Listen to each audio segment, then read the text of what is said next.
ਡੋਲਣ ਤੇ ਰਾਖੋ ਪ੍ਰਭੂ, ਨਾਨਕ ਦੇ ਕਰ ਹੱਥ ਬੇਸ਼ੁਮਾਰ। ਅਥਾਹ ਅਗਣਤ ਅਤੁਲੈ, ਜਿਉ ਬੁਲਾਵੋ ਤਿਉ ਨਾਨਕ ਦਾਸ ਬੋਲੇ।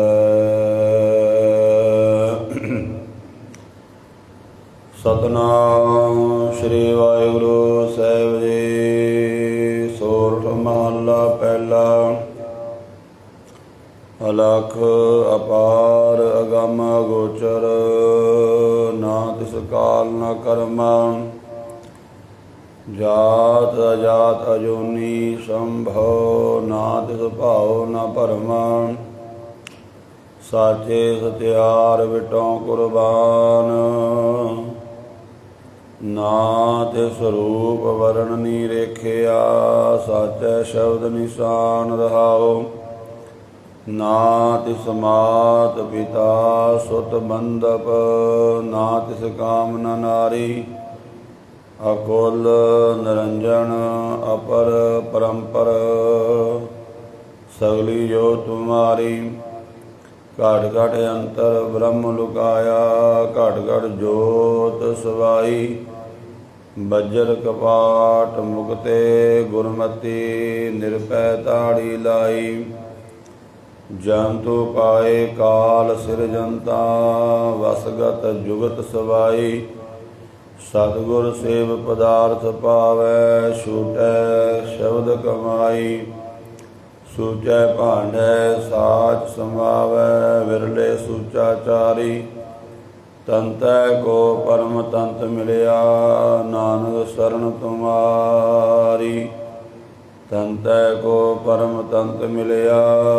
ਨਾਨਕ ਸਰਣ ਤੁਮਾਰੀ। ਵਾਹਿਗੁਰੂ ਜੀ ਕਾ ਖਾਲਸਾ, ਵਾਹਿਗੁਰੂ ਜੀ ਕੀ ਫਤਿਹ।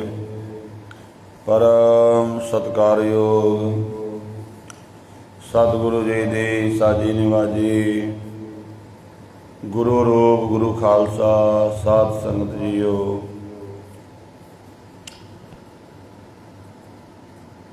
ਸਤਿਗੁਰੂ ਪਾਤਸ਼ਾਹ ਜੀ ਨੇ ਬਖਸ਼ਿਸ਼ ਕੀਤੀ ਹੈ, ਸਤ ਸੰਗਤ ਦਾ ਅਮੋਲਕ ਸਮਾਂ ਬਖਸ਼ਿਸ਼ ਕੀਤਾ ਹੈ। ਐਸੇ ਸਮੇਂ ਬਾਰੇ ਗੁਰਬਾਣੀ ਦੇ ਵਿੱਚ ਸਤਿਗੁਰੂ ਜੀ ਫਰਮਾਨ ਕਰਦੇ ਨੇ, ਮਾਈ ਚਰਨ ਗੁਰ ਮੀਠੇ, ਵੱਡਾ ਭਾਗ ਦੇਵੈ ਪਰਮੇਸ਼ਰ। ਕੋਟ ਭਲਾ ਦਰਸ਼ਨ ਗੁਰ ਡਿਠੇ। ਵੱਡਿਆਂ ਭਾਗਾਂ ਦੇ ਨਾਲ ਇਹ ਦਾਤ ਮਿਲਦੀ ਹੈ, ਸਤਿਗੁਰੂ ਜੀ ਦੇ ਚਰਨਾਂ ਵਿੱਚ ਜੁੜ ਕੇ ਬੈਠਣ ਦਾ, ਸਤ ਸੰਗਤ ਕਰਨ ਦਾ। ਲੜੀਵਾਰ ਸਤਿਗੁਰੂ ਜੀ ਦੀ ਪਾਵਨ ਬਾਣੀ ਦੀ ਜੋ ਕਥਾ ਆਪਾਂ ਨੂੰ ਪ੍ਰਾਪਤ ਹੋ ਰਹੀ ਹੈ, ਸੋਠ ਰਾਗ ਦੇ ਵਿੱਚ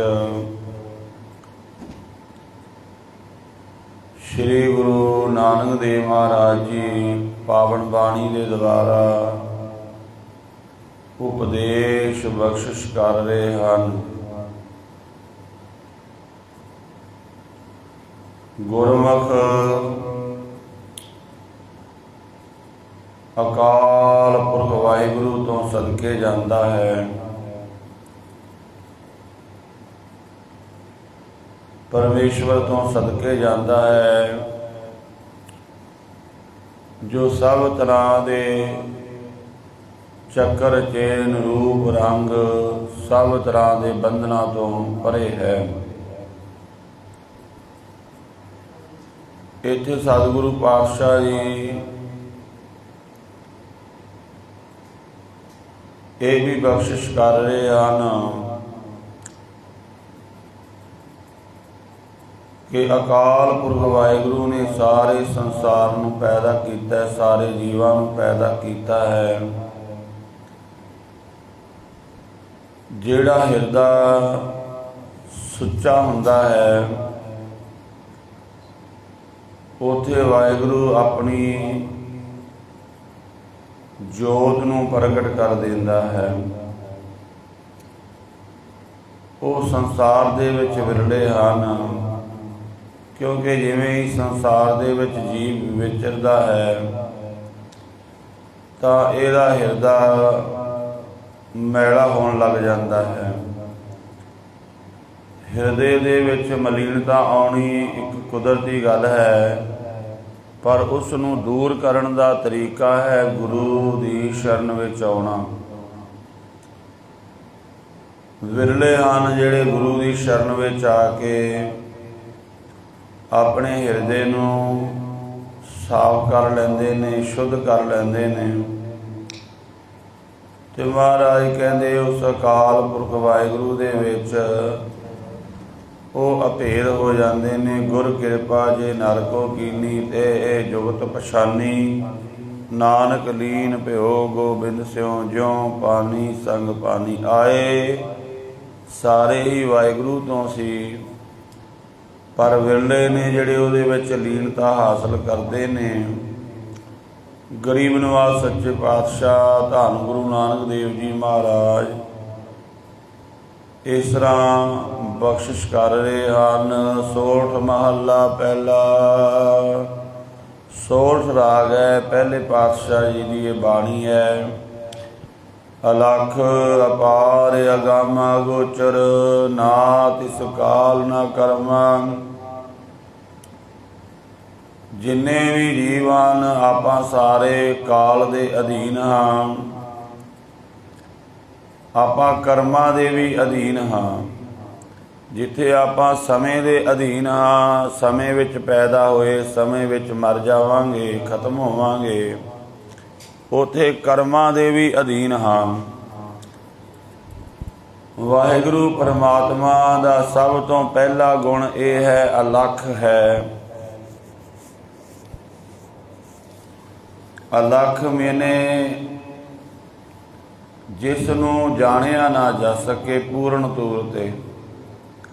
ਵਾਹਿਗੁਰੂ ਵਿੱਚ ਲੀਨ ਤਾਂ ਹੋ ਜਾਂਦੇ ਨੇ, ਪਰ ਕੋਈ ਵੀ ਵਾਹਿਗੁਰੂ ਨੂੰ ਪੂਰਨ ਤੌਰ ਤੇ ਜਾਣ ਨਹੀਂ ਸਕਦਾ। ਜਿਵੇਂ ਆਪਾਂ ਵੇਖੀਏ ਸਾਇੰਸ ਖੋਜ ਹੈ, ਕੋਈ ਸਾਇੰਸਦਾਨ ਵਿਗਿਆਨਕ ਖੋਜ ਕਰਦੇ ਨੇ ਪਦਾਰਥ ਦੀ, ਪਰ ਕੋਈ ਵੀ ਸਾਇੰਸਦਾਨ ਇਹ ਦਾਅਵਾ ਨਹੀਂ ਕਰ ਸਕਦਾ ਕਿ ਪਦਾਰਥ ਦੀ ਜਿਸ ਦੀ ਮੈਂ ਖੋਜ ਕੀਤੀ ਹੈ ਇਹ ਖੋਜ ਇੱਥੇ ਬਸ ਹੈ, ਇਸ ਤੋਂ ਅੱਗੇ ਕੁਝ ਨਹੀਂ ਹੈ। ਬੜੇ ਬੜੇ ਸਾਇੰਸਦਾਨ ਆਏ, ਉਸ ਚੀਜ਼ ਨੂੰ ਖੋਜ ਕੇ ਚਲੇ ਗਏ, ਉਹਦੀ ਖੋਜ ਚੱਲੀ ਜਾ ਰਹੀ ਹੈ। ਸਾਇੰਸਦਾਨ ਪਦਾਰਥ ਦੀ ਖੋਜ ਕਰਦੇ ਨੇ, ਅੰਤ ਨਹੀਂ ਲੈ ਸਕੇ ਪਦਾਰਥ ਦਾ। ਸੰਤ ਮਹਾਂਪੁਰਖ ਗੁਰਮੁਖ ਰੱਬ ਦੀ ਖੋਜ ਕਰਦੇ ਨੇ। ਨਾ ਪਦਾਰਥ ਦਾ ਅੰਤ ਹੈ, ਨਾ ਪਰਮਾਤਮਾ ਦਾ ਅੰਤ ਹੈ। ਕਾਰਨ ਪਦਾਰਥ ਨੂੰ ਬਣਾਉਣ ਵਾਲਾ ਵੀ ਪਰਮਾਤਮਾ ਹੈ। ਵਾਹਿਗੁਰੂ ਆਪ ਬੇਅੰਤ ਹੈ, ਉਹਦੀ ਬਣਾਈ ਹੋਈ ਹਰ ਇੱਕ ਚੀਜ਼ ਵੀ ਬੇਅੰਤ ਹੈ। ਵਾਹਿਗੁਰੂ ਨੇ ਜੋ ਬਣਾਇਆ ਹੈ ਉਹ ਬੇਅੰਤ ਹੈ, ਕਿਉਂਕਿ ਕਿਰਤ ਤੋਂ ਕਰਤੇ ਦਾ ਪਤਾ ਲੱਗਦਾ ਹੈ ਔਰ ਕਰਤੇ ਤੋਂ ਕਿਰਤ ਦਾ ਪਤਾ ਲੱਗਦਾ ਹੈ। ਕਿੱਡਾ ਵੱਡਾ ਕੋਈ ਕਾਰੀਗਰ ਹੈ, ਉਹਦੀ ਕਿਰਤ ਨੂੰ ਵੇਖ ਕੇ ਪਤਾ ਲੱਗ ਜਾਂਦਾ ਵੀ ਇਹ ਕਾਰੀਗਰ ਬਹੁਤ ਵੱਡਾ ਹੈ। ਜਿਵੇਂ ਕਿਸੇ ਨੇ ਕੋਠੀ ਬਣਾਈ ਹੈ, ਮਿਸਤਰੀ ਤਾਂ ਬੜੇ ਹਨ, ਪਰ ਕਈ ਮਿਸਤਰੀ ਬੜੇ ਡੂੰਘੇ ਹੁੰਦੇ ਨੇ। ਉਹ ਕੋਠੀ ਦੇ ਵਿੱਚ ਬਣਾਉਣ ਲੱਗੇ ਕਈ ਤਰ੍ਹਾਂ ਦੇ ਡਿਜ਼ਾਈਨ ਬਣਾ ਦਿੰਦੇ ਨੇ, ਵੇਖਣ ਵਾਲਾ ਹੈਰਾਨ ਹੋ ਜਾਂਦਾ ਹੈ। ਮਿਸਤਰੀ ਤਾਂ ਉਹ ਵੀ ਹੈ ਜਿਹੜਾ ਸਿੱਧੀਆਂ ਪੱਧਰੀਆਂ ਕੰਧਾਂ ਖੜੀਆਂ ਕਰ ਦਿੰਦਾ, ਇਸ ਤੋਂ ਅੱਗੇ ਉਸ ਨੂੰ ਕੋਈ ਬਹੁਤਾ ਕੁਝ ਨਹੀਂ ਆਉਂਦਾ। पर कोई ऐसा हुंदा है जिस नूं वेख के लोग कह देंदे ने वाह भी वाह, बनाउण वाला कारीगर कैसा है। जिवें वेखो अज भी जिवें दुनिया विच कई बिल्डिंगां ऐसियां बणीਆਂ ने जिन्हां नूं वेख के मनुख हैरान हो जाता भी कैसा कारीगर होवेगा जिन्हें ये बिल्डिंग बनाई है।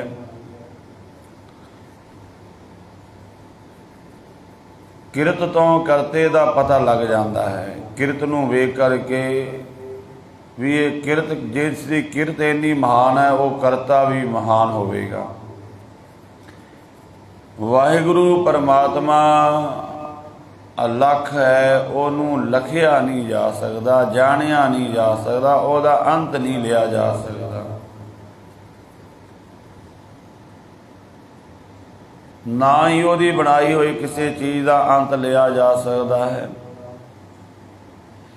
अपना ये शरीर ही है, ये भी रब की किरत है, मनुख इहदा भी अंत नहीं लै सकिया।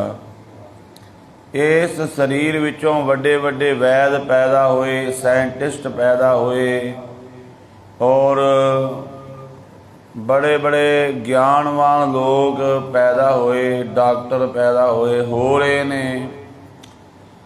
शरीर का अंत नहीं आ रहा अजे भी। कोई ये नहीं कह सकता बस मनुखा शरीर यही कुछ कर सकता है, इदों अगे नहीं कर सकता। आपां ये दावा नहीं कर सकते भी मनुख का शरीर बस इन्नी की खोज कर सकता है, इदों अगे नहीं। की खोज कर दी है मनुखा शरीर ने, अजे भी बेअंत है, ये इहदा कोई भेद नहीं है। किन्ना कुछ ये वाहिगुरू ने पाया, बेअंत पाया है, अंत लिया ही नहीं जा सकता, कदे एंड नहीं हो सकता शरीर का भी। इस शरीर विच वाहिगुरू ने किन्ना क ज्ञान भरिया होया है। जे इहदा अंत तो समझ लो करते का भी अंत है। जे किरत का अंत लै लिया ना आपां, जे ਉਹਦੀ कुदरत का अंत लै लिया तो समझ लो करते का अंत लै लिया भी। करता इदों अगे भरा नहीं है।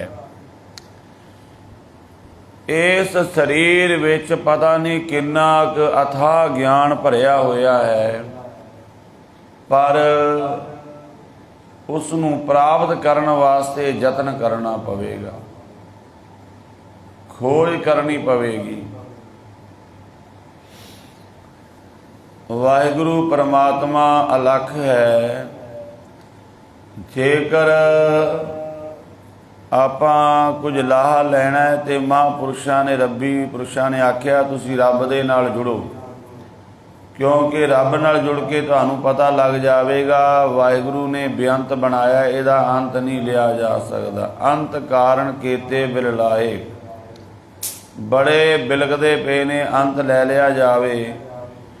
रब का भी अंत लैन वास्ते बिलकदे ने, कुदरत का अंत लैन वास्ते भी दुनिया लगी हुई भी रब कुदरत का अंत लै ली, सृष्टि का अंत लै लीए।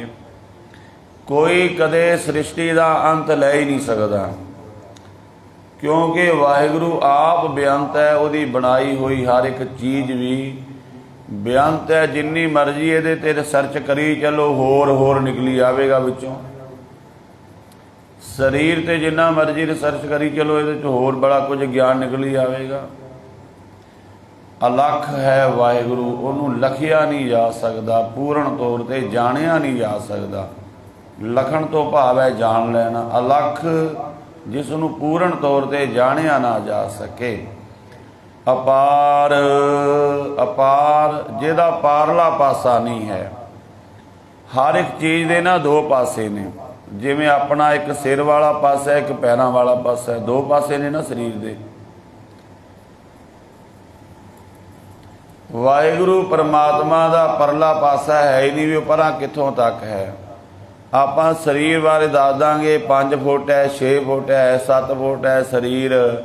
ये शरीर इन्ना मोटा है, ये शरीर इन्ना चौड़ा है, इन्ना लम्मा है, दस देंदे आ ना। कोई भी चीज़ है उसकी बनतर बारे आपां दस देंदे आ भी ਇਹਦਾ पारला पासा उरला पासा इत्थों मिनती करके परले पासे तक, जिवें कोई प्लाट की किसी गड्डी की भाव के हर एक चीज़ की आकार की आपां मिनती करते हाँ तो कह देंदे हाँ ये उरला पासा है, ये परला पासा है। ਵਾਹਿਗੁਰੂ ਅਪਾਰ ਹੈ, ਉਹਦਾ ਪਰਲਾ ਪਾਸਾ ਦੱਸਿਆ ਹੀ ਨਹੀਂ ਜਾ ਸਕਦਾ ਵੀ ਉਹ ਕਿੱਥੋਂ ਤੱਕ ਹੈ। ਪਰੇ ਤੋਂ ਪਰੇ ਹੈ। ਜਿਵੇਂ ਜਿਵੇਂ ਕੋਈ ਉਹਦੇ ਨਾਲ ਜੁੜਦਾ ਹੈ, ਉਹਦਾ ਉਰਲਾ ਪਾਸਾ ਤਾਂ ਹੈ ਇਹ ਸ਼ਬਦ ਬਾਣੀ ਨਾਮ ਵਾਹਿਗੁਰੂ ਦਾ, ਪਰ ਉਹਦਾ ਪਰਲਾ ਪਾਸਾ ਨਹੀਂ ਵੀ ਪਰਾ ਕਿੱਥੋਂ ਤੱਕ ਹੈ। ਉਰਲਾ ਪਾਸਾ ਉਹਦਾ ਸੰਸਾਰ ਹੈ, ਪਰ ਪਰਲਾ ਪਾਸਾ ਨਹੀਂ ਦੱਸਿਆ ਜਾ ਸਕਦਾ ਵੀ ਉਹ ਕਿੱਥੋਂ ਤੱਕ ਹੈ। ਅਪਾਰ ਹੈ, ਅਗੰਮ ਅਗੰਮ, ਜਿੱਥੇ ਸਾਡੇ ਮਨ ਦੀ ਗਮਤਾ ਨਹੀਂ ਹੈ। ਸਾਡਾ ਮਨ ਇੱਕ ਛਿਨ ਵਿੱਚ ਕਿਤੇ ਦੀ ਕਿਤੇ ਚਲਾ ਜਾਂਦਾ ਹੈ, ਪਰ ਵਾਹਿਗੁਰੂ ਤੱਕ ਇਹਦੀ ਗਮਤਾ ਨਹੀਂ ਹੈ। ਜਿੱਥੇ ਮਨ ਦੀ ਚਾਲ ਹੋਵੇ ਉਹਨੂੰ ਕਹਿੰਦੇ ਗਮਨ ਕਰਨਾ। ਗਮਨ ਤੋਂ ਅਗੰਮ ਸ਼ਬਦ ਬਣਿਆ ਹੈ। ਵਾਹਿਗੁਰੂ ਤੱਕ ਸਾਡੀ ਗਮਤਾ ਨਹੀਂ ਹੈ, ਪਹੁੰਚ ਨਹੀਂ ਹੈ। ਅਗੋਚਰ, ਜੋ ਸਾਡੇ ਇੰਦਰੀਆਂ ਦੀ ਪਕੜ ਤੋਂ ਪਰੇ ਹੈ। ਆਪਣੀਆਂ ਅੱਖਾਂ ਕਿਸੇ ਨੂੰ ਵੇਖ ਲੈਣ 2-4 ਵਾਰੀ ਤੇ ਆਪਾਂ ਦੱਸ ਦਿੰਦੇ ਹਾਂ ਜੀ ਉਹਦੀ ਤਸਵੀਰ, ਉਹਦਾ ਚੱਕਰ ਚੇਨ ਇਸ ਤਰ੍ਹਾਂ ਦਾ, ਉਹਦਾ ਰੰਗ ਇਸ ਤਰ੍ਹਾਂ ਦਾ ਹੈ। ਆਪਣੀਆਂ ਅੱਖਾਂ ਨੇ ਵੇਖ ਕੇ ਪਕੜ ਕਰ ਲਿਆ ਨਾ ਵੀ ਉਹ ਇਸ ਤਰ੍ਹਾਂ ਦਾ ਹੈ। ਕੰਨਾਂ ਨੇ ਸੁਣ ਕੇ ਪਕੜ ਕਰ ਲਈ ਉਹਦੀ ਆਵਾਜ਼ ਇਸ ਤਰ੍ਹਾਂ ਦੀ ਹੈ, ਤੇ ਆਪਾਂ ਕਹਿ ਦਿੰਦੇ ਹਾਂ ਉਹਦੀ ਆਵਾਜ਼ ਇਸ ਤਰ੍ਹਾਂ ਦੀ ਹੈ। ਰਸਨਾ ਨੇ ਪਦਾਰਥ ਚੱਖ ਲਿਆ, ਆਪਾਂ ਕਹਿ ਦਿੰਦੇ ਹਾਂ ਆਪਣੇ ਸਾਹਮਣੇ ਫਰੂਟ ਰੱਖਿਆ ਹੈ, ਆਪਾਂ ਖਾਧਾ, ਮਿੱਠਾ ਜਾਂ ਕੌੜਾ ਜਾਂ ਕਿਸ ਤਰ੍ਹਾਂ ਦਾ ਵੀ ਹੈ, ਕੋਈ ਆਪਣੇ ਸਾਹਮਣੇ ਬੈਠਾ, ਆਪਾਂ ਕਹਿ ਦਿੰਦੇ ਹਾਂ ਇਹ ਫਲ ਕੌੜੇ ਨੇ ਜਾਂ ਮਿੱਠੇ ਨੇ। ਕਿਉਂ? ਕਿੱਥੋਂ ਪਤਾ ਲੱਗਾ? ਸਾਡੀ ਰਸਨਾ ਨੇ ਉਸ ਰਸ ਨੂੰ ਪਕੜ ਲਿਆ ਹੈ। ਵਾਹਿਗੁਰੂ ਅਗੋਚਰ ਹੈ, ਉਹਦੇ ਬਾਰੇ ਨਾ ਸਾਡੀਆਂ ਅੱਖਾਂ ਪਕੜ ਸਕਦੀਆਂ ਨੇ, ਨਾ ਸਾਡੇ ਕੰਨ, ਨਾ ਸਾਡੀ ਰਸਨਾ ਦੱਸ ਸਕਦੀ ਉਹ ਰਸ ਕਿੰਨਾ। ਰਸ ਤਾਂ ਆਉਂਦਾ ਹੈ, ਅੱਖਾਂ ਵੇਖਦੀਆਂ ਤੇ ਹੈ ਨੇ ਰੱਬ ਦੇ ਨੂਰ ਨੂੰ, ਪਰ ਬਿਆਨ ਨਹੀਂ ਕਰ ਸਕਦੀਆਂ। ਕੰਨ ਸੁਣਦੇ ਤਾਂ ਹਨ ਉਸ ਰੱਬ ਨੂੰ, ਪਰ ਬਿਆਨ ਨਹੀਂ ਕਰ ਸਕਦੇ ਵੀ ਉਹ ਇੱਥੋਂ, ਆਪਾਂ ਇਹ ਨਹੀਂ ਕਹਿ ਸਕਦੇ ਉਹੀ ਹੈ। ਉਹ ਪਰੇ ਤੋਂ ਪਰੇ ਹੈ, ਬਿਆਨ ਨਹੀਂ ਕੀਤਾ ਜਾ ਸਕਦਾ, ਅਗੋਚਰ ਹੈ। ਅਲੱਖ, ਅਪਾਰ, ਅਗੰਮ, ਅਗੋਚਰ, ਇਹ ਹੈ ਵਾਹਿਗੁਰੂ ਪਰਮਾਤਮਾ। ਨਾ ਤਿਸ ਕਾਲ ਨਾ ਕਰਮਾ, ਉਹਦੇ ਤੇ ਕਾਲ ਨਹੀਂ ਵਿਆਪਦਾ। ਬਾਕੀ ਸਾਰੇ ਕਾਲ ਦੇ ਅਧੀਨ ਨੇ। ਕਾਲ ਪਾਏ ਬ੍ਰਹਮਾ ਬਪਤਰਾ, ਕਾਲ ਪਾਏ ਸ਼ਿਵਜੂ ਅਵਤਰਾ। ਕਾਲ ਪਾਏ ਕਰ ਵਿਸ਼ਨ ਪ੍ਰਕਾਸ਼ਾ, ਸਕਲ ਕਾਲ ਕਾ ਕੀਆ ਤਮਾਸ਼ਾ। ਸਾਰਿਆਂ ਤੇ ਕਾਲ ਹੈ। ਏਕ शिव ਭਏ ਏਕ ਗਏ, ਏਕ फेर ਭਏ रामचंद्र कृष्ण के अवतार भी अनेक हैं। ब्रह्मा ओ विष्ण केते, वेद ओ पुराण केते, सिमरत समूहन कह हुए हुए बिताए हैं। गुरु गोबिंद सिंह महाराज जी कहते बड़े बड़े अवतार आए चले गए, क्योंकि काल दे अधीन हन, समय दे अधीन हन। वाहिगुरू ते काल लागू नहीं है, इसे करके उन्होंने आपां कहने अकाल। बाणी विच आख्या ना अकाल, अकाल मूरत। वाहिगुरू काल तो रहत, ना तिस काल ना कर्मा। ਉਹਦੇ ਤੇ ਕਰਮ ਵੀ ਲਾਗੂ ਨਹੀਂ ਹੁੰਦੇ। ਆਪਾਂ ਜੋ ਕਾਲ ਦੇ ਅਧੀਨ ਆ, ਕਾਲ ਦੇ ਅਧੀਨ ਜੋ ਕਰਮ ਕਰਾਂਗੇ ਉਹਦਾ ਸਾਨੂੰ ਲੇਖਾ ਦੇਣਾ ਪਵੇਗਾ। ਜਿਹੜੇ ਬ੍ਰਹਮ ਗਿਆਨੀ ਮਹਾਂਪੁਰਸ਼ ਹੁੰਦੇ ਨੇ, ਰੱਬ ਦੇ ਪਿਆਰੇ, ਉਹ ਵੀ ਕਾਲ ਤੋਂ ਬਾਹਰ ਹੋ ਜਾਂਦੇ ਨੇ, ਉਹ ਵੀ ਕਰਮ ਗਤੀ ਤੋਂ ਬਾਹਰ ਹੋ ਜਾਂਦੇ ਨੇ। ਬਾਕੀ ਜੋ ਸੰਸਾਰ ਆਪਾਂ ਆਮ ਜੀਵਾਂ, ਆਪਾਂ ਕਾਲ ਦੇ ਅਧੀਨ ਆ, ਤੇ ਕਾਲ ਦੇ ਅਧੀਨ ਜੋ ਕਰਮ ਕਰਾਂਗੇ ਉਹਨਾਂ ਦਾ ਵੀ ਲੇਖਾ ਦੇਣਾ ਪਵੇਗਾ। ਉਹਨਾਂ ਕਰਮਾਂ ਕਰਕੇ ਆਪਾਂ ਜੰਮਦੇ ਮਰਦੇ, ਦੁੱਖ ਸੁੱਖ ਭੋਗਦੇ ਹਾਂ, ਸਾਰਾ ਕੁਝ। ਵਾਹਿਗੁਰੂ ਤੇ ਕਰਮਾਂ ਦੀ ਗਤੀ ਵੀ ਲਾਗੂ ਨਹੀਂ ਹੈ। ਜਾਤ ਅਜਾਤ ਅਜੋਨੀ ਸੰਭੋ, ਨਾ ਤਿਸ ਭਾਉ ਨਾ ਭਰਮਾ। ਨਾ ਉਹ ਉੱਚੀ ਜਾਤ ਵਾਲਾ ਹੈ, ਨਾ ਉਹ ਨੀਵੀਂ ਜਾਤ ਵਾਲਾ ਹੈ। अजोनी है, जोनिया तो रहत है, स्वै प्रकाशमान है। ਜੇ ਪਰਮਾਤਮਾ ਦੀ ਕੋਈ ਜਾਤ ਹੁੰਦੀ ਉਹ ਜਾਤ ਵਾਲਿਆਂ ਨੇ ਕਬਜ਼ਾ ਕਰ ਲੈਣਾ ਸੀ। ਸਾਨੂੰ ਜਿਹੜਾ ਧਰਮ ਦਿੱਤਾ ਹੈ ਮਹਾਰਾਜ ਨੇ ਅਕਾਲ ਪੁਰਖ ਦਾ ਦਿੱਤਾ ਹੈ। ਆਪਾਂ ਨੂੰ ਜਿਹੜਾ ਧਰਮ ਦਿੱਤਾ ਨਾ ਸਿੱਖ ਧਰਮ, ਇਹ ਅਕਾਲ ਪੁਰਖ ਦਾ ਧਰਮ ਹੈ। ਪਰ ਭਾਵੇਂ ਸਾਨੂੰ ਧਰਮ ਗੁਰੂ ਨਾਨਕ ਦੇਵ ਜੀ ਨੇ ਅਕਾਲ ਪੁਰਖ ਦਾ ਦਿੱਤਾ ਹੈ, ਪਰ ਕਬਜ਼ਾ ਆਪਾਂ ਆਪਣਾ ਹੀ ਕਰੀ ਬੈਠੇ ਹਾਂ। ਕਿਵੇਂ ਪਤਾ ਲੱਗਦਾ ਇਹ ਗੁਰਦੁਆਰਾ ਜੀ ਫਲਾਣਿਆਂ ਦਾ ਹੈ? ਉੱਤੇ ਲਿਖਿਆ ਵੀ ਹੁੰਦਾ ਹੈ ਗੁਰਦੁਆਰੇ ਦੇ ਬਾਹਰ ਵੀ, ਇਹ ਫਲਾਣਿਆਂ ਦਾ ਗੁਰਦੁਆਰਾ ਜੀ, ਫਲਾਣੀ ਜਾਤ ਵਾਲਿਆਂ ਦਾ ਹੈ।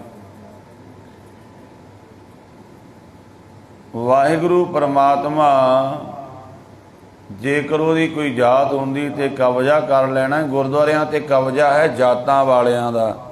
ਜਿਹੜੀ ਕਮਿਊਨਿਟੀ ਦਾ ਜਿਹਨੇ ਗੁਰਦੁਆਰਾ ਬਣਾਇਆ ਉੱਥੇ ਦੂਜੀ ਜਾਤ ਵਾਲਾ ਆ ਕੇ ਆਪਣਾ ਮਨ ਦੇ ਨਾਲ ਸੇਵਾ ਨਹੀਂ ਕਰ ਸਕਦਾ, ਉਹਨਾਂ ਦੇ ਮੁਤਾਬਕ ਚੱਲਣਾ ਪਵੇਗਾ।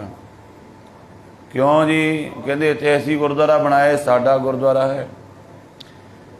ਗੁਰਦੁਆਰੇ ਅੰਦਰ ਤੇ ਹਰ ਇੱਕ ਸਿੱਖ ਆ ਕੇ ਸੇਵਾ ਕਰ ਸਕਦਾ ਸੀ ਕਿੱਥੋਂ ਵੀ, ਪਰ ਨਹੀਂ। ਉਹ ਜਿਹੜੇ ਮਹੱਲੇ ਵਾਲਿਆਂ ਨੇ ਬਣਾਇਆ ਉਹਨਾਂ ਦਾ ਕਬਜ਼ਾ ਹੈ। ਗੁਰੂ ਦਾ ਗੁਰਦੁਆਰਾ ਨਹੀਂ ਹੈ, ਉਹਨਾਂ ਦਾ ਹੈ ਜਿਨ੍ਹਾਂ ਨੇ ਬਣਾਇਆ ਹੈ।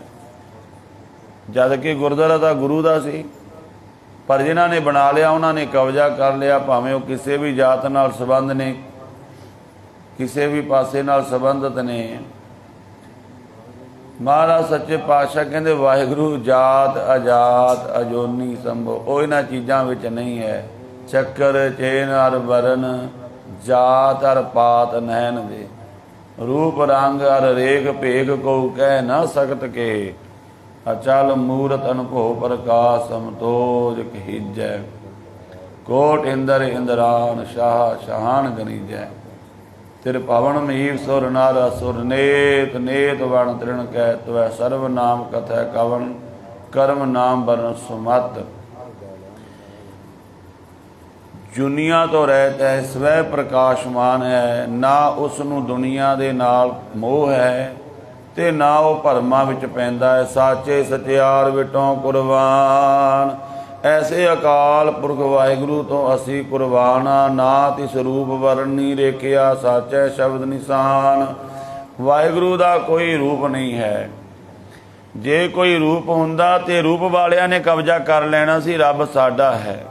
ਜੇ ਰੱਬ ਦਾ ਰੰਗ ਗੋਰਾ ਕਹਿ ਦਿੰਦੇ, ਗੋਰਿਆਂ ਨੇ ਕਬਜ਼ਾ ਕਰਨੇ ਵੀ ਰੱਬ ਦਾ ਰੰਗ ਸਾਡੇ ਵਰਗਾ ਹੈ, ਤੁਸੀਂ ਦੂਜੇ ਨੇੜੇ ਨਹੀਂ ਆ ਸਕਦੇ। ਜੇ ਕਾਲਾ ਰੰਗ ਹੁੰਦਾ ਤੇ ਕਾਲੇ ਰੰਗ ਵਾਲੇ ਨੇ ਕਬਜ਼ਾ ਕਰ ਲੈਣਾ ਸੀ।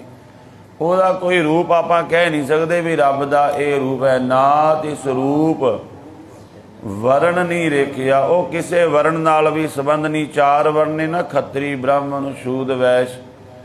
ਖੱਤਰੀਆਂ ਦਾ ਵਰਨ ਕਿਹੜਾ ਹੈ? ਜਿੰਨੀ ਵੀ ਵਰਲਡ ਦੀ ਫੌਜ ਹੈ ਉਹ ਖੱਤਰੀ ਵਰਨ ਵਿੱਚ ਆ ਜਾਂਦੀ ਹੈ। ਜਿਹੜੇ ਜੰਗ ਦੇ ਮੈਦਾਨ ਵਿੱਚ ਲੜਨ ਉਹਨਾਂ ਨੂੰ ਖੱਤਰੀ ਵਰਨ ਆਖਿਆ ਗਿਆ ਹੈ। ਸ਼ੂਦਰ ਵਰਨ ਕਿਹੜਾ ਹੈ? ਜਿਹੜੇ ਸਫਾਈ ਸੇਵਕ, ਸਾਰੇ ਵਰਲਡ ਵਿੱਚ ਸਾਫ ਸਫਾਈ ਕਰਨ ਵਾਲਾ ਜਿਹੜਾ ਹੈ ਮਹਿਕਮਾ, ਉਹਨੂੰ ਸ਼ੂਦਰ ਵਰਨ ਆਖਿਆ ਗਿਆ ਹੈ। ਇਸੇ ਤਰ੍ਹਾਂ ਜਿਹੜਾ ਬ੍ਰਾਹਮਣ ਵਰਨ ਹੈ ਉਹ ਹੈ ਜਿੰਨੇ ਵੀ ਦੁਨੀਆ ਦੇ ਧਾਰਮਿਕ ਵਿਦਵਾਨ ਗਿਆਨਵਾਨ ਲੋਕ ਨੇ। ਖੱਤਰੀ, ਬ੍ਰਾਹਮਣ, ਸ਼ੂਦ, ਵੈਸ਼। ਜਿਹੜਾ ਵੈਸ਼ ਹੈ ਉਹ ਹੈ ਜਿਵੇਂ ਵਪਾਰੀ ਲੋਕ, ਖੇਤੀਬਾੜੀ ਕਰਨ ਵਾਲੇ, ਜਿੰਨਾ ਵੀ ਇਸ ਤਰ੍ਹਾਂ ਦਾ ਕੰਮ ਕਰਨ ਵਾਲੇ, ਉਹ ਵੈਸ਼ ਵਰਨ ਵਿੱਚ ਆ ਜਾਂਦੇ ਨੇ। ਪਰਮਾਤਮਾ ਕਿਸੇ ਵੀ ਵਰਨ ਨਾਲ ਸੰਬੰਧ ਨਹੀਂ ਹੈ। ਨਾ ਉਹ ਕਸ਼ਤਰੀ ਨਾਲ, ਨਾ ਉਹ ਵੈਸ਼ ਨਾਲ, ਨਾ ਉਹ ਬ੍ਰਾਹਮਣ ਨਾਲ, ਨਾ ਉਹ ਸ਼ੂਦਰ ਨਾਲ। ਇਹਨਾਂ ਸਾਰੀਆਂ ਚੀਜ਼ਾਂ ਤੋਂ ਬਾਹਰ ਹੈ। ਮਹਾਰਾਜ ਕਹਿੰਦੇ ਨਾ ਤਿਸ ਰੂਪ ਵਰਨ ਨਹੀਂ ਰੇਖਿਆ, ਨਾ ਉਹਦੀ ਕੋਈ ਰੇਖਾ ਹੈ ਵੀ ਉਹਦੀਆਂ ਇਸ ਤਰ੍ਹਾਂ ਦੀਆਂ ਰੇਖਾਵਾਂ ਨੇ, ਇਸ ਤਰ੍ਹਾਂ ਦਾ ਉਹਦਾ ਚੱਕਰ ਚੇਨ ਹੈ। ਸਾਚੈ ਸ਼ਬਦ ਨਿਸ਼ਾਨ। ਵਾਹਿਗੁਰੂ ਪਰਮਾਤਮਾ ਨੂੰ ਪਛਾਣਨਾ ਹੈ, ਉਹ ਹੈ ਸੱਚਾ ਸ਼ਬਦ। ਉਹਦੇ ਸੱਚਾ ਸ਼ਬਦ ਹੀ ਉਹਦੀ ਨਿਸ਼ਾਨੀ ਹੈ। ਉਹਨੂੰ ਬਸ ਵੇਖਣ ਦਾ ਤਰੀਕਾ ਹੈ ਸ਼ਬਦ ਨਾਲ ਜੁੜ ਜਾਓ। ਸ਼ਬਦ ਦਾ ਆਪਾਂ ਕੀ, ਆਵਾਜ਼ ਬਾਰੇ ਆਪਾਂ ਕੀ ਕਹਾਂਗੇ? ਜੋ ਆਵਾਜ਼ ਕਿਸੇ ਦੀ ਹੈ, ਆਵਾਜ਼ ਦਾ ਵੀ ਕੋਈ ਰੂਪ ਰੰਗ ਨਹੀਂ ਹੈ, ਕੋਈ ਚੱਕਰ ਚੇ ਨਹੀਂ ਹੈ। ਵਾਹਿਗੁਰੂ ਇੱਕ ਅਨਾਹਦ ਨਾਦ ਹੈ। वाहिगुरु एक शब्द है, धुन है, अनादि नाद है। रहाओ विश्राम दे के महाराज कहते ना तिस मात पिता सुत बंधम, ना तिस काम ना नारी। वाहिगुरु दी ना माँ है, ना प्यो है, ना पुत है, ना रिश्तेदार हैं, ना ਉਹਦੇ अंदर काम वासना है, ना ही ਉਹਦੀ इस्त्री है। अकुल निरंजन अपर परंपर जगली जो तुम्हारी। हे वाहिगुरु तू अकुल है, कुल तो रहत है। निरंजन माया दी कालक तो रहत है। निरंजन शब्द बनता है दो शब्दों के जोड़ नाल। अंजन कहते ने कालख नूं, अंजन सुरमे नूं भी कहते ने, सुरमा काला हुंदा है। निरअंजन जो कालख तो रहत है। ਆਪਾਂ ਜੀਵਾਂ ਨੂੰ ਨਾ ਕੋਈ ਕਾਲਖ ਲੱਗੀ ਹੋਈ, ਆਪਣੇ ਅੰਦਰ ਕੋਈ ਨਾ ਕੋਈ ਵਕਾਰ ਹਨ। ਵਾਹਿਗੁਰੂ ਦੇ ਅੰਦਰ ਕਿਸੇ ਤਰ੍ਹਾਂ ਦੀ ਕਾਲਖ ਨਹੀਂ, ਕਿਸੇ ਤਰ੍ਹਾਂ ਦਾ ਕੋਈ ਦੋਸ਼ ਨਹੀਂ ਹੈ। ਇਸ ਕਰਕੇ ਉਹਨੂੰ ਨਿਰੰਜਨ ਆਖਿਆ ਗਿਆ ਹੈ। ਅਪਰ ਪਰੰਪਰ ਪਰੇ ਤੋਂ ਪਰੇ ਹੈ। ਸਗਲੀ ਜੋ ਤੁਮਾਰੀ ਹੈ ਵਾਹਿਗੁਰੂ, ਸਾਰਿਆਂ ਵਿੱਚ ਤੇਰੀ ਹੀ ਜੋਤ, ਤੇਰਾ ਹੀ ਪ੍ਰਕਾਸ਼ ਬਿਰਾਜਮਾਨ ਹੈ। ਘਟ ਘਟ ਅੰਤਰ ਬ੍ਰਹਮ ਲੁਕਾਇਆ, ਘਟ ਘਟ ਜੋਤ ਸਵਾਈ। ਤੂੰ ਘਟ ਘਟ ਦੇ ਵਿੱਚ ਆਪਣੇ ਆਪ ਨੂੰ ਲੁਕਾਇਆ ਹੋਇਆ ਹੈ। ਹਰ ਇੱਕ ਹਿਰਦੇ ਦੇ ਵਿੱਚ, ਸਾਰਿਆਂ ਵਿੱਚ ਤੇਰੀ ਜੋਤ ਸਵਾਈ ਵਰਤ ਰਹੀ ਹੈ। ਵਜਰ ਕਪਾੜ ਮੁਕਤੇ ਗੁਰਮਤੀ, ਨਿਰਭੈ ਤਾੜੀ ਲਾਈ।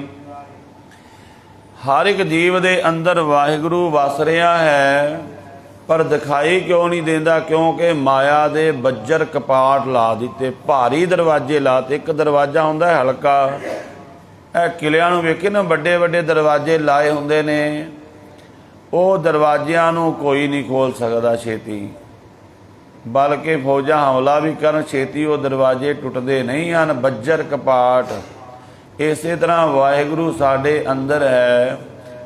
माया दे बज्जर कपाट लग गए साडे दसम द्वार ते, जिस करके साडी सुरत रब नाल जुड़दी नहीं, रब दे दर्शन नहीं हो रहे।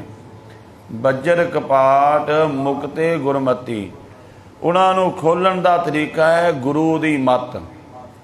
गुरु दी मत द्वारा वो दरवाजे खुलणगे। निरभै ताड़ी लाई अते निरभै वाहिगुरू दे विच फिर जीव दी सुरत जुड़ जाती है, ताड़ी लग जाती है, सुरत जुड़ जाती है। ऐसा हो वाहिगुरू जंतु पाए काल सिर जनता, वसगत जुगत सवाई।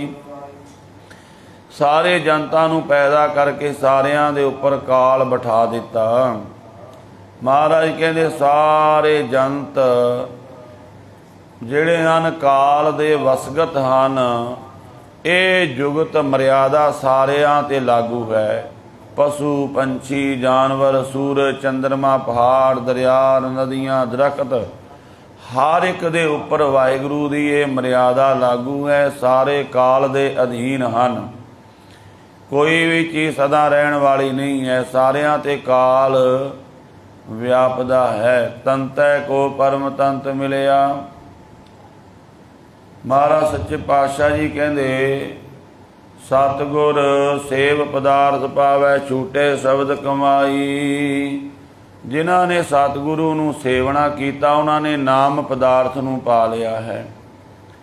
वो छुट गए काल तो, माया दे बंधना तो, जिन्हां ने शब्द की कमाई की है। सूचै भांडे साज समावै, विरले सूचा चारी। उन्हां दे हिरदे भांडे सुच्चे हो गए, जिन्हां ने गुरु की मत लै लई। ते महाराज कहते उन्हां दे विच सच समा गया, भाव वाहिगुरू परमात्मा उत्थे प्रगट हो गया। पर वो विरले हन दुनिया दे विच जिहड़े गुरु की मत के अनुसार चलते हैं। गुरु की मत दे नाल ही बोलते ने, गुरु की मत नाल ही खांदे पींदे ने, गुरु की मत नाल ही जीवन जीवते ने, वो विरले ने। भावें आपां भी चलो गुरु दे सिख तां अखवाउंदे हां, ना असीं गुरु की मत के मुताबक बोलते हाँ, ना चलते हाँ, ना जीवन जीवते हाँ। साडे बच्चों के विआह कारज वो भी गुरु की मत अनुसार नहीं, भाव साडे सारे कारज वो गुरु की मत तो अधूरे ही हुंदे ने। आपां गुरु की मत के मुताबक नहीं चलते। वो विरले हैं, उन्हां दे हिरदे दे भांडे सुच्चे हुंदे ने। ਉੱਥੇ ਵਾਹਿਗੁਰੂ ਪ੍ਰਗਟ ਹੋ ਜਾਂਦਾ ਹੈ। ਤਨ ਤੈ ਕੋ ਪਰਮ ਤੰਤ ਮਿਲਿਆ, ਨਾਨਕ ਸਰਣ ਤੁਮਾਰੀ। ਉਹ ਜੀਵ ਫਿਰ ਪਰਮ ਤੱਤ ਦੇ ਵਿੱਚ, ਵਾਹਿਗੁਰੂ ਦੇ ਵਿੱਚ ਲੀਨ ਹੋ ਜਾਂਦੇ ਨੇ, ਜਿਨ੍ਹਾਂ ਦਾ ਹਿਰਦਾ ਭਾਂਡਾ ਸੁੱਚਾ ਹੁੰਦਾ ਹੈ, ਜੋ ਗੁਰੂ ਦੀ ਮੱਤ ਦੇ ਅਨੁਸਾਰ ਚੱਲਦੇ ਹਨ। ਮਹਾਰਾਜ ਸੱਚੇ ਪਾਤਸ਼ਾਹ ਜੀ ਕਹਿੰਦੇ ਉਹ ਵਾਹਿਗੁਰੂ ਦੀ ਸ਼ਰਨ ਵਿੱਚ ਪੈ ਕੇ ਕਹਿ ਦਿੰਦੇ ਨੇ, ਵਾਹਿਗੁਰੂ ਅਸੀਂ ਤੇਰੀ ਸ਼ਰਨ ਵਿੱਚ। ਵਾਕਿਆ ਹੀ ਉਹ ਵਾਹਿਗੁਰੂ ਦੀ ਸ਼ਰਨ ਵਿੱਚ ਹੁੰਦੇ ਹਨ। ਆਪਣਾ ਕਹਿਣਾ ਕੁਝ ਹੋਰ ਹੈ, ਕਰਨਾ ਕੁਝ ਹੋਰ ਹੈ। ਜਿਵੇਂ ਸਿਆਣੇ ਲੋਕ ਕਹਿੰਦੇ ਨੇ ਵੀ ਆਖਾ ਮੋੜਨਾ ਨਹੀਂ ਤੇ ਡੱਕਾ ਤੋੜਨਾ ਨਹੀਂ।